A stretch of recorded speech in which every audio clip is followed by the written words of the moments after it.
இந்த 5 வருஷம் திமுகவுடைய ஒரு சிங்கிள் பாலிசி என்ன? உதயநிதி ஸ்டாலின் அவர்களை எம்எல்ஏ ஆக்கி, மந்திரி ஆக்கி, டெப்டி சீஃப் மினிஸ்டர் ஆக்கி, டிஎம்கே, காங்கிரஸ், ஆர்ஜேடி, முலாயம் சிங் யாதவ் இவங்க எல்லாருமே ஒரு ஃபேமிலி, அந்த ஃபேமிலி ஓரியன்டட் பார்ட்டி. இது ஒரு டபுள் இன்ஜின் சர்க்கார் இருந்தா தான் கரெக்டா இருக்கும். இப்போ திமுகவே என்ன சொல்லுது? இதெல்லாம் எண்டுமா. அந்த காலத்துல இந்த மொகாலிய எம்பையர் மாதிரி இது எண்டுக்கு வந்துருச்சு. இனிமே இந்த ஃபேமிலி ஓரியன்டட் ரூல்ஸ் எல்லாம் மக்களுக்கு பிடிக்காது. இப்போ மறுபடியும் எஸ்ஐஆர் நடந்ததுக்கு அப்புறம் இப்ப நடக்கிற முதல் தேர்தல் பீகார்ல இந்த மாதிரியான வெற்றி உறுதியாயிருக்கு. தமிழகத்திலும் இப்ப எஸ்ஐஆர் நடந்துட்டு இருக்கு. சோ இந்த வெற்றி தோல்வியை இது தீர்மானிக்கும் அப்படின்னு நினைக்கிறீங்களா? மேடம், எஸ்ஐஆர் 1950s கிட்டத்தட்ட ஒரு எத்தனை வாடி நடந்திருக்குங்கிறது கணக்கே இல்லை. அத்தனை வாடி நடந்திருக்கு. 2020 நடந்திருக்கு, 21 தேர்தலுக்கு முன்னாடி. எஸ்ஐஆருக்கும் தேர்தல் ரிசல்ட்டுக்கும் எந்த விதமான சம்பந்தமும் இருக்கிறதா எனக்கு தெரியல. எஸ்ஐஆர் ஒரு ரெகுலர் ப்ராசஸ், அவங்க எப்பயுமே செஞ்சுட்டு இருக்கிற ஒரு ப்ராசஸ். அதுல ஒரு ப்ராசஸே தவிர இந்த கவர்மெண்ட் உடைய டேஸ் டெஃபினட்டா இந்த 6 மாசம் கழிச்சு கன்டினியூ பண்ண முடியாதது காரணம் அவங்களுடைய ப்ராமிசஸே அவங்க ஃபெயில் ஆனது. பிளஸ் எப்பயுமே ஒரு கன்சியூமர் கிட்ட லஞ்சம் வாங்குறதுங்கிறது இதுதான் ஃபர்ஸ்ட் டைம். குடிக்கிறவங்க கிட்ட போய் 10 ரூபாய் வாங்குறாங்க. அதை ஒரு மந்திரியே ஆமா நாங்க 10 ரூபாய் வாங்குறோம், அது பாட்டில திருப்பி கொடுத்தா டெபாசிட்னு சொல்லி பண்றாரு. அது ஒண்ணு. லேப்டாப் கொடுக்கல. அதே மாதிரி நீங்க மக்களுக்கு ரோட்ஸ் எல்லாம் எப்படி இருக்குன்னு தெரியும். அந்த மாதிரி கண்டினியூஸா இவங்க ஃபெயிலியர். இவங்க சொன்ன ப்ராமிஸும் கீப் அப் பண்ணல. மக்களை கண்டினியூஸா சஃபர் பண்ண வைக்கிறாங்க பை வே ஆஃப் டாக்ஸஸ். இப்ப இபி பில் எடுத்துக்கோங்க. அந்த இபி பில் 2 மாசத்துக்கு ஒரு தடவை கொடுக்கறதுனால யாருமே அந்த மினிமம் யூனிட்டுக்கு வரமாட்டேங்கிறாங்க. வெறும் நரேந்திர மோடி யாரு கூட இருக்காங்களோ அவங்க கூட தான் மக்கள் இருப்பாங்கம்மா. இப்ப 21 ஸ்டேட்ல நாங்க என்டிஏ கவர்மெண்ட் இருக்கு. 21 ஸ்டேட் இருக்க மக்களுக்கு என்ன புரிஞ்சதுன்னா, இது ஒரு டபுள் இன்ஜின் சர்க்கார் இருந்தா தான் கரெக்டா இருக்கும். இப்போ திமுகவே என்ன சொல்லுது? சென்டர் எங்களுக்கு இப்படி பண்ணல, சென்டர் எங்களுக்கு எப்படி பண்ணல, சென்டர் இந்த காசு கொடுக்கல, அது கொடுக்கலன்னு. உதய் மின் திட்டத்துல 2017 அண்ணா திராவிட முன்னேற்ற கழகம் கையெழுத்து போட்டுச்சு. ஆனா 2021 வரைக்கும் அப்போதைய இபி மந்திரியும் முதல்வரும், அப்போதைய இபி மந்திரி திரு தங்கமணி அவர்களும் முதல்வர் திரு எடப்பாடி அவர்களும் சென்டர் கிட்ட பேசி இபி பில்ஸ ஒரு வாட்டி கூட ஏத்தல. ஆனா இவங்க 22ல இருந்து 23, 24, 25 வருஷா வருஷம் ஏத்தி கிட்டத்தட்ட 30%, 35% ஏத்திட்டாங்க. நீங்க சென்ட்ரல் கவர்மெண்டோட இணக்கமா இல்லாததுக்கு இன்னொரு விஷயமா சொல்றேன். எடப்பாடி பழனிசாமி 10 மெடிக்கல் காலேஜஸ் கொண்டு வந்தாரு ஒரே சமயத்துல. இவங்கனால எதுவுமே செய்ய முடியாம எல்லாத்துக்குமே சென்ட்ரல் கவர்மெண்ட் குற்றம் சொல்றாங்க. எங்களால செய்ய முடியல, என்ன சென்ட்ரல் கவர்மெண்ட் கொடுக்கல, எங்களால செய்ய முடியல, சென்ட்ரல் கவர்மெண்ட் கொடுக்கல. அப்ப மக்கள் என்ன நினைப்பாங்கன்னா, எப்ப அதான் உன்னால செய்ய முடியலையா, கொஞ்சம் தயவு செய்து ஓரமா போய் ஆப்போசிஷன்ல உட்காந்துக்கோ, மக்களுக்கு செய்யக்கூடிய எடப்பாடி பழனிசாமி வரட்டும், நாங்களும் பிஜேபியும் ஒன்னா சேர்ந்து மக்களுக்கு நன்மை நடக்கட்டும்னு நினைப்பாங்க. மேடம், இப்போ எங்களுக்கு ஃபர்ஸ்ட் இது டிஎம்கே ஒரு ஜஸ்ட் ஸ்டேட் எலெக்ஷன் கிடையாது. மற்ற ஸ்டேட் மாதிரி ஒரு ஜஸ்ட் ஸ்டேட் எலெக்ஷன்ஸா நாங்க பார்க்கல.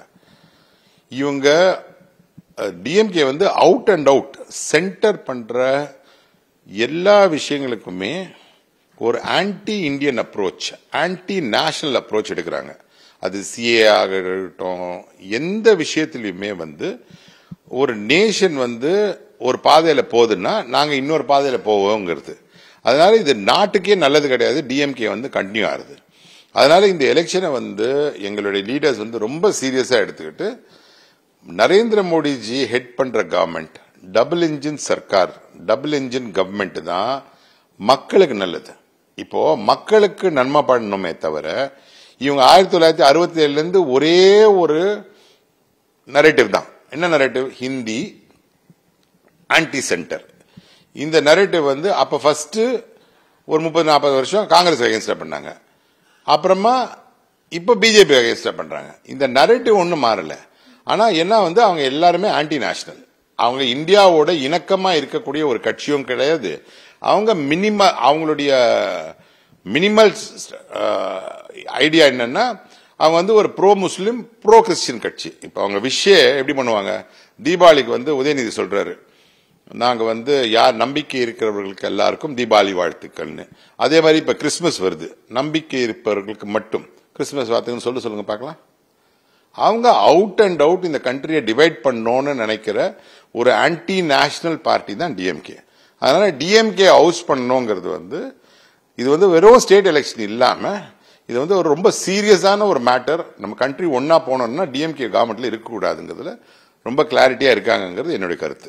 சரி, காங்கிரஸ் வந்து தொடர்ச்சியா தோல்விகளை சந்திச்சிட்டு இருக்கு. பார்த்தா சிங்கிள் டிஜிட்ல வந்து அதுவும் கூட இன்னும் உறுதியாகல. இப்படி தொடர்ந்து தோல்வியவே சந்திச்சிட்டு இருக்கிறதுக்கு என்ன காரணம் மேடம்? அவங்க என்டையரா டிஎம்கே, காங்கிரஸ், ஆர்ஜேடி, முலாயம் சிங் யாதவ் இவங்க எல்லாருமே ஒரு ஃபேமிலி, அந்த ஃபேமிலி ஓரியன்டட் பார்ட்டி. அவங்க ஃபேமிலியை தாண்டி வேற எதையும் யோசிக்க மாட்டாங்க. இந்த 5 வருஷம் திமுகவுடைய ஒரு சிங்கிள் பாலிசி என்ன, உதயநிதி ஸ்டாலின் அவர்களை எம்எல்ஏ ஆக்கி, மந்திரி ஆக்கி, டெப்டி சீஃப் மினிஸ்டர் ஆக்கி, இன்னைக்கு அவங்களுடைய பொதுச் செயலாளர் ராஜராஜ சோழன் லெவலுக்கு கூட்டு போயிட்டாங்க. இதுதான் அவங்களுடைய சிங்கிள் அஜெண்டா. இந்த அஜெண்டால மட்டுமே இருக்கும்போது மக்களை பத்தி யாரும் நினைக்க மாட்டாங்க. அதே மாதிரி தான் காங்கிரஸும் அவங்களுடைய சிங்கிள் அஜெண்டா சோனியா காந்தி, பிரியங்கா காந்தி, வாத்ரா காந்தி, ராகுல் காந்தி. வெறும் ஃபேமிலி. தேஜஸ்வி அவரோட அப்பா லல்லு பிரசாத் யாதவ், அப்புறமா அவர் யாதவ், இந்த மாதிரியே ஃபேமிலியா இருக்கிறதுனால இதெல்லாம் எண்டுமா. இந்த அந்த காலத்துல வந்து இந்த மொகாலிய எம்பையர் மாதிரி இது வந்து எண்டுக்கு வந்துருச்சு. இனிமே இந்த ஃபேமிலி ஓரியன்டட் ரூல்ஸ் எல்லாம் மக்களுக்கு பிடிக்காது. ஏன்னா சோசியல் மீடியா ரீச் ஜாஸ்தி ஆயிடுச்சு. நீங்க 24 மணி நேரமும் முதல்வரும் துணைமரும் அப்பா பையன் சினிமா பாக்குறது ஒன்னா, எங்க இன்ஸ்பெக்ஷன் போறதும் ஒன்னா, அப்புறமா கார் ரேஸ் போறது ஒன்னா, அப்புறமா ஜல்லிக்கட்டு பாக்குறது ஒன்னா.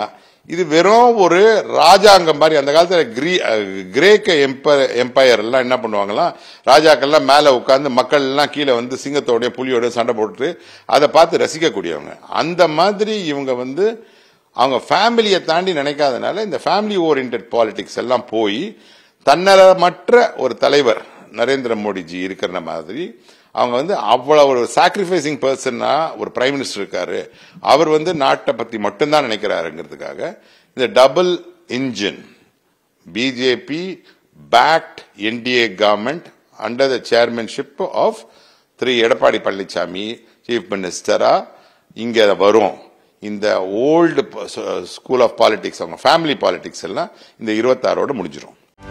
செய்திகளை உடனுக்குடனும் துல்லியமாகவும் தெரிந்து கொள்ள சப்ஸ்கிரைப் பண்ணுங்க.